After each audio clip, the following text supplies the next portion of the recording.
नमस्कार। आज हम अध्ययन करेंगे लिखित परीक्षण। लिखित परीक्षण क्या है और लिखित परीक्षण किस प्रकार होता है, किस किस प्रकार से इसमें मूल्यांकन होता है, इन सब के बारे में लिखित परीक्षण के बारे में अध्ययन करेंगे। रिटन टेस्ट इसको अपन कहेंगे। देखिए, इससे पहले हम लिखित परीक्षण या लिखित परीक्षा क्या होती है, ये जब छात्रों की निष्पत्ति का आकलन, यानी छात्रों ने क्या सीखा उसका आकलन करने के लिए, जब उनके मूल्यांकन के लिए लिखित परीक्षा को सबसे ज्यादा महत्व दिया जाता है। और इन परीक्षाओं के माध्यम से बालक के ज्ञानात्मक पक्ष का मूल्यांकन किया जाता है। बालक के ज्ञानात्मक पक्ष का, यानी उसने क्या क्या सीखा, उसको क्या ज्ञान प्राप्त हुआ। और शिक्षण के हर स्तर, चाहे वो प्राथमिक हो, माध्यमिक हो या उच्च शिक्षण हो, लिखित परीक्षा का प्रयोग हमेशा से किया जाता आ रहा है। लिखित परीक्षा को वस्तुनिष्ठ किस प्रकार बनाया जाए और किस प्रकार से परीक्षा ली जाए, यह एक चिंतन का विषय है। लिखित परीक्षा दो प्रकार की होती है, एक होती है निबंधात्मक, दूसरी होती है वस्तुनिष्ठ। आज इस वीडियो में हम अध्ययन करेंगे निबंधात्मक परीक्षण के बारे में। निबंधात्मक परीक्षण, वस्तुनिष्ठ परीक्षण हम दूसरे वीडियो में अध्ययन करेंगे। वस्तुनिष्ठ परीक्षण का इस वीडियो में हम अध्ययन करेंगे निबंधात्मक परीक्षण का, क्योंकि निबंधात्मक प्रश्नों का प्रयोग बहुत समय पहले से ही होता आ रहा है।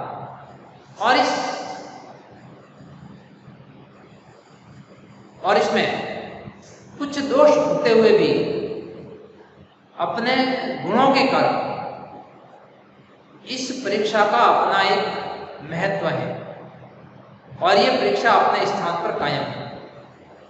ये परीक्षण विश्वसनीय और वैध तो नहीं माने जाते, लेकिन फिर भी इनका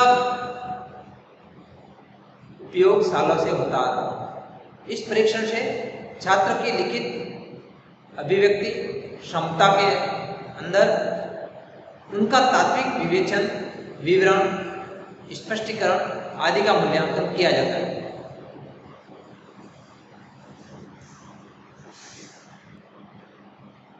निबंधात्मक परीक्षण के बारे में सिम्स लिखते हैं कि निबंधात्मक परीक्षण एक समस्यामूलक स्थिति, सापेक्षित रूप से स्वतंत्र एवं विस्तृत प्रत्युत्तर है, जो छात्रों के मानसिक अनुभवों की संरचना, गतियों और कार्य प्रणाली के संबंध में विस्तृत सूचना प्रदान करता है।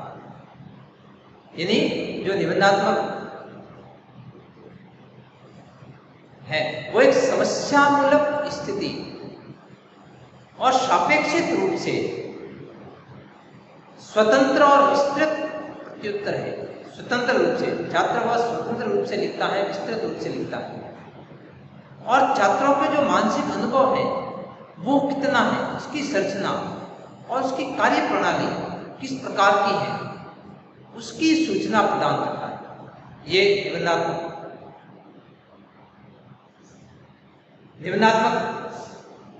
प्रश्न के अंतर्गत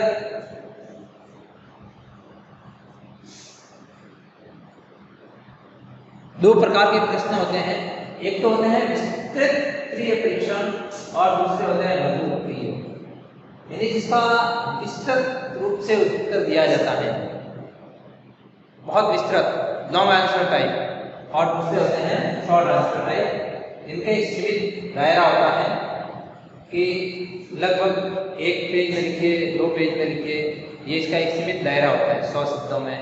ये लघु उत्तरीय प्रश्न कहलाते हैं। और विस्तृत रूप से 5 पेज, 7 पेज, 500 शब्द, 700 शब्द, तो वो विस्तृत उत्तरीय परीक्षण होते हैं। इस प्रकार निबंधात्मक प्रश्न दो प्रकार के होते हैं, विस्तृत उत्तरीय और लघु उत्तरीय। पहला है विस्तृत उत्तरीय परीक्षण।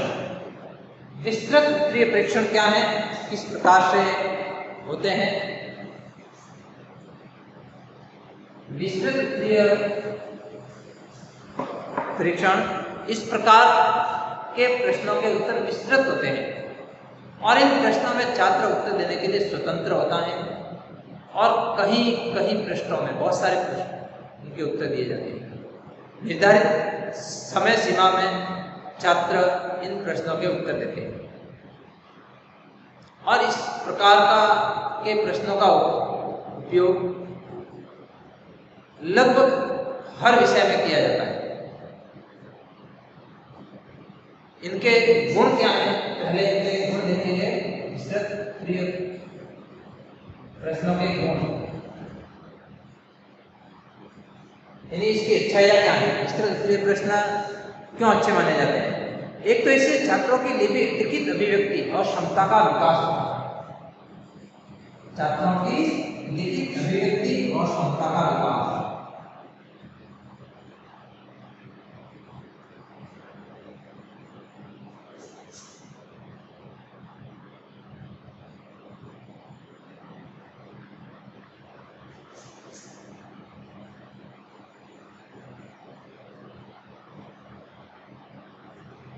दूसरा,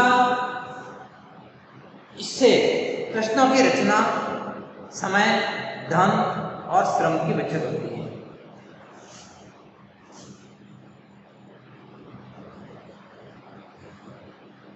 प्रश्नों की रचना में समय, धन आदि की बचत होती है। श्रम की बचत,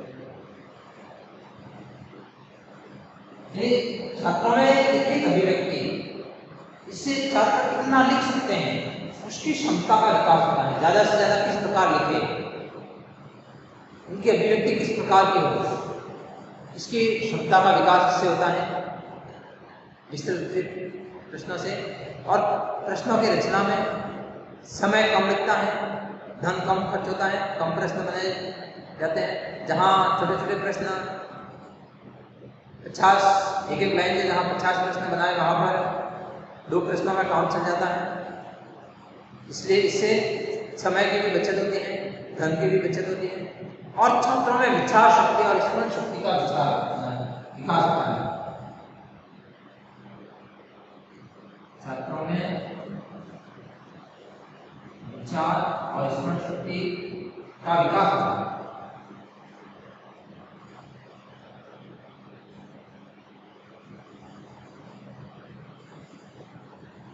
इससे छात्र विचार करके लिखते, विचार पूर्वक और याददाश्त, वो याद करके पुरानी बातें वापस याद करते हैं, उन्हें स्मरण करते हैं और फिर लिखते हैं।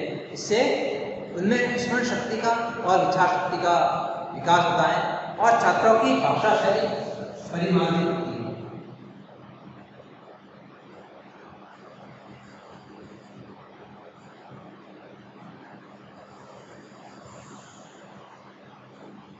भाषा शैली यदि किस प्रकार लिखा जाए, कैसे लिखा जाए, वो किस प्रकार से लिखना है, भाषा को किस प्रकार लिखना है, उसके वो अच्छी बनती है।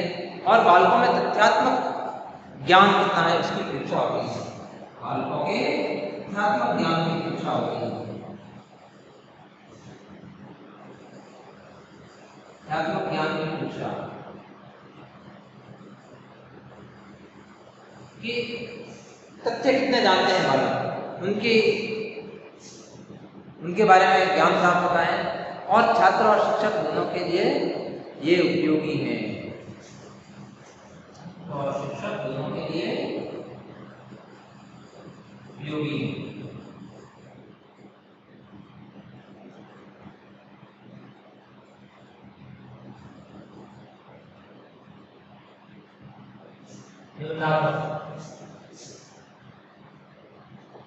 विस्तृत उत्तरीय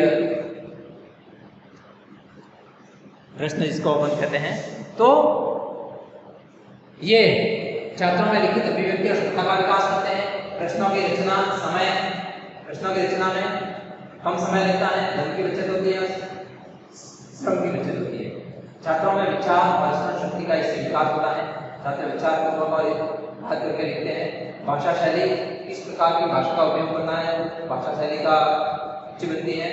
और तथ्यात्मक ज्ञान का भी ज्ञान होता है अध्यापकों की, छात्रों में तथ्यात्मक ज्ञान होता है और छात्र शिक्षकों के लिए उपयोगी। अब हम इसके दोष का अध्ययन करेंगे कि विस्तृत उत्तरीय जो प्रश्न हैं इनके क्या दोष हैं। इन प्रश्नों में वैधता और विश्वसनीयता का अभाव है। इनमें वैधता और विश्वसनीयता, ये प्रश्न इतने वैध भी नहीं होते और विश्वसनीय भी नहीं होते।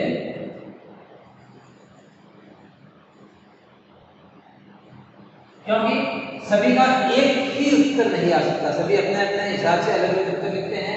और जब परीक्षक चेक करता है तो एक परीक्षक के बाद दूसरा कोई अगर उसको चेक करे तो उसमें अलग अलग नंबर आने की बहुत ज्यादा संभावना रहती है। इसलिए ये वैधता और विश्वसनीयता का इनमें अभाव है। और प्रश्न पत्र का कठिनाई का स्तर बालकों के उपयुक्त नहीं होता। इनका कठिनाई का स्तर बालकों के लिए उपयुक्त नहीं होता।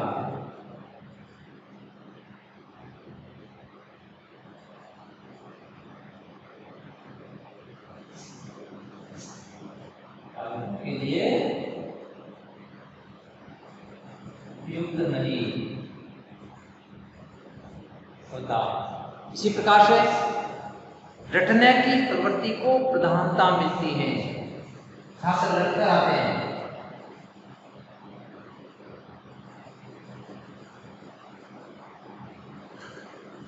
प्रवृत्ति विकसित होती है इससे। छात्र रटकर आते हैं और फिर लिखते हैं। जब इतने लंबे प्रश्नों को वो नहीं लिख सकते तो फिर रटते हैं छात्र, रटन पद्धति। और इसमें आत्मनिष्ठता की प्रवृत्ति सम्मिलित रहती है। आत्मनिष्ठता,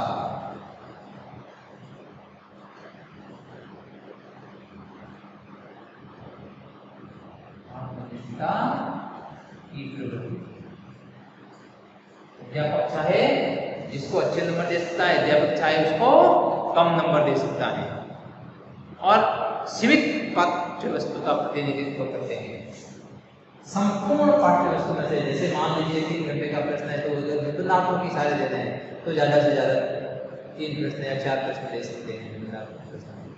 तो इससे क्या होगा, वो 3 या 4 टॉपिक्स को ही कवर करेंगे, पूरे संपूर्ण पाठ्य वस्तु को कवर नहीं करेंगे। ये इसलिए ये संपूर्ण पाठ्य वस्तु का प्रतिनिधित्व नहीं करके सीमित पाठ्य वस्तु का प्रतिनिधित्व करते हैं।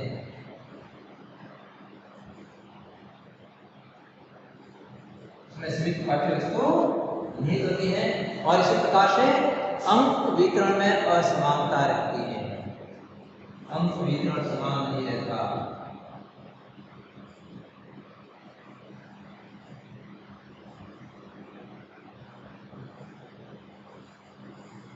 वितरण में असमानता रहती है। किसी को ज्यादा नंबर मिल जाते हैं, किसी को कम नंबर मिल जाते हैं। इस प्रकार से इसके ये कुछ दोष हैं कि इसमें वैधता विश्वसनीयता का अभाव है, रटना इससे बालकों के लिए उपयुक्त नहीं होता, रटने की प्रवृत्ति विकसित होती है बालकों में, आत्मनिष्ठता की प्रवृत्ति विकसित होती है, सीमित पाठ्य वस्तु का प्रतिनिधित्व करते हैं और अंक वितरण में असमानता पाई जाती है। इन प्रश्नों के सुझाव लिखो। सुझाव में किस प्रकार सुधार किया जाए, इसके लिए कुछ सुझाव है।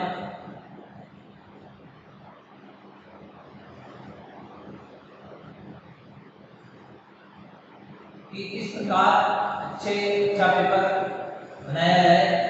निबंधात्मक प्रश्न पूछकर, निबंधात्मक प्रश्नों द्वारा किस प्रकार अच्छा पेपर बनाया जाए। तो इसकी प्रश्न की रचना करते समय अधिगम उद्देश्यों को ध्यान में रखना बहुत ही आवश्यक है। प्रश्नों की रचना करते समय अधिगम उद्देश्यों को ध्यान रखें। अधिगम उद्देश्यों का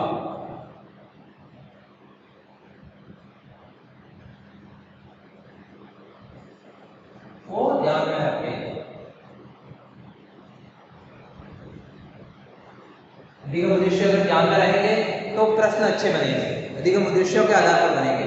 इसी प्रकार से प्रश्नों की भाषा स्पष्ट होनी चाहिए और सरल होनी चाहिए। प्रश्नों की भाषा स्पष्ट और सरल हो।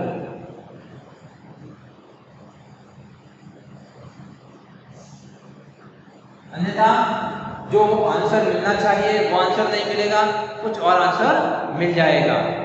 प्रश्नों का स्वरूप विविध प्रकार का होना चाहिए, अलग अलग टाइप के प्रश्न, सभी में इसका वर्णन करो या सभी में इसी प्रकार के प्रश्न नहीं दे, विविध अलग अलग प्रकार के प्रश्न होने चाहिए। प्रश्नों का स्वरूप विविधतापूर्ण हो।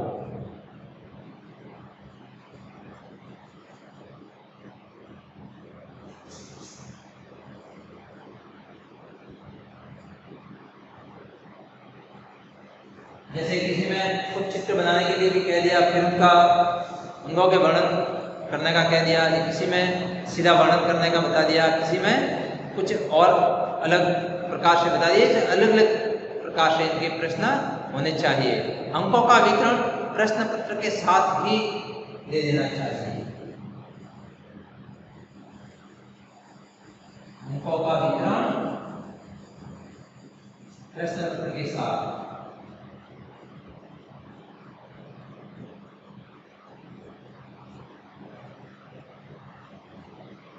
कि किस प्रकार से इसमें अंक मिलेंगे, राइटिंग के कितने नंबर हैं, प्रश्नों की भाषा किस प्रकार के उसके कितने नंबर हैं, उसमें जिस प्रकार का प्रश्न पूछा गया उसमें अलग अलग बांट कर किस उद्देश्य के लिए कितना नंबर दिए जाएंगे, वो उस प्रश्न पत्र के साथ ही लिख लेने चाहिए। इसी प्रकार से प्रश्न पत्रों के विकल्प नहीं दिए जाए, इन प्रश्नों में विकल्प नहीं देने चाहिए। प्रश्नों के जो आंतरिक विकल्प हैं वही प्रदान करें, दूसरे विकल्प नहीं देने चाहिए। प्रश्न पत्रों के पूरे प्रश्न पत्र के विकल्प नहीं दिए, बल्कि प्रश्नों के आंतरिक विकल्प ही प्रदान करें।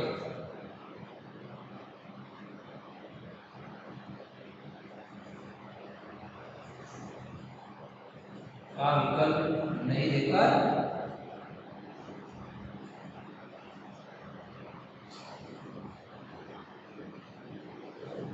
प्रश्नों के आंतरिक विकल्प दे।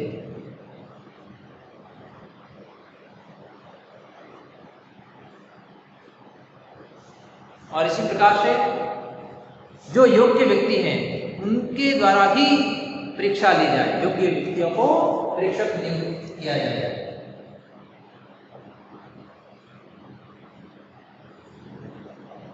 योग्य व्यक्तियों को परीक्षक नियुक्त करे।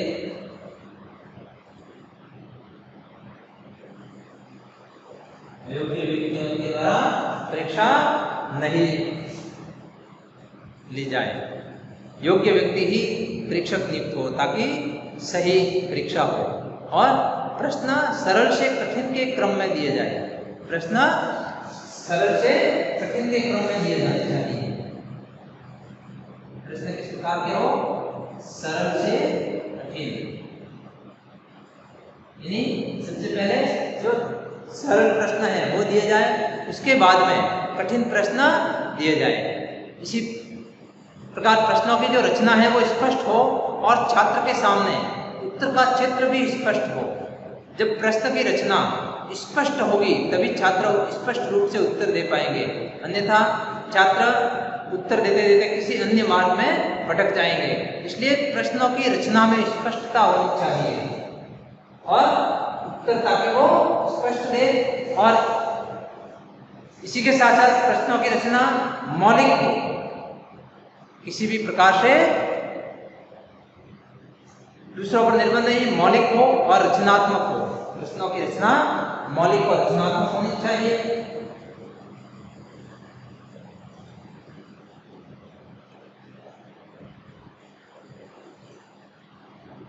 मौलिक और रचनात्मक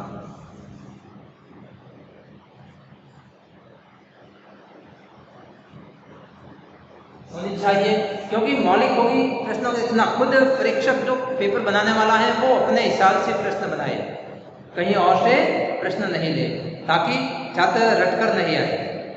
रटन पद्धति जो है वो उसमें छात्रों में विकसित नहीं हो और केंद्रीय मूल्यांकन की व्यवस्था हो। केंद्रीय मूल्यांकन की व्यवस्था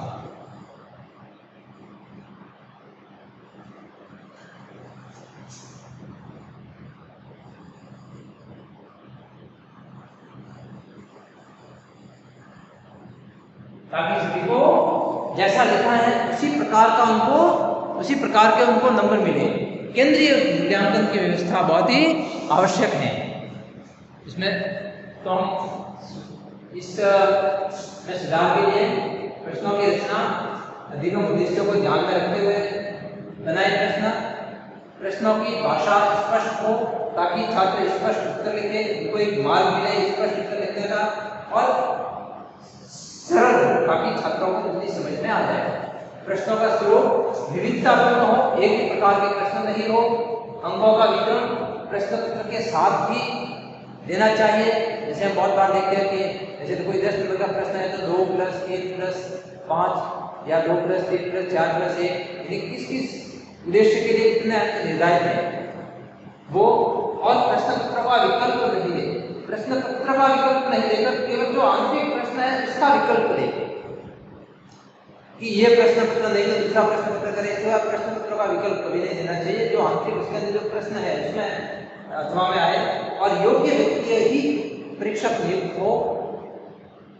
प्रश्न पत्र जो प्रश्न है वो सरल से कठिन हो, पहले सरल प्रश्न दिए जाए उसके बाद कठिन प्रश्न दिए जाए। प्रश्नों की रचना मौलिक हो ताकि छात्र डर नहीं आए, रचनात्मक हो और केंद्रीय मूल्यांकन की व्यवस्था हो। इस प्रकार से ये विस्तृत परीक्षण निबंधात्मक परीक्षण के अंतर्गत आज के लिए इतना ही। थैंक यू, धन्यवाद।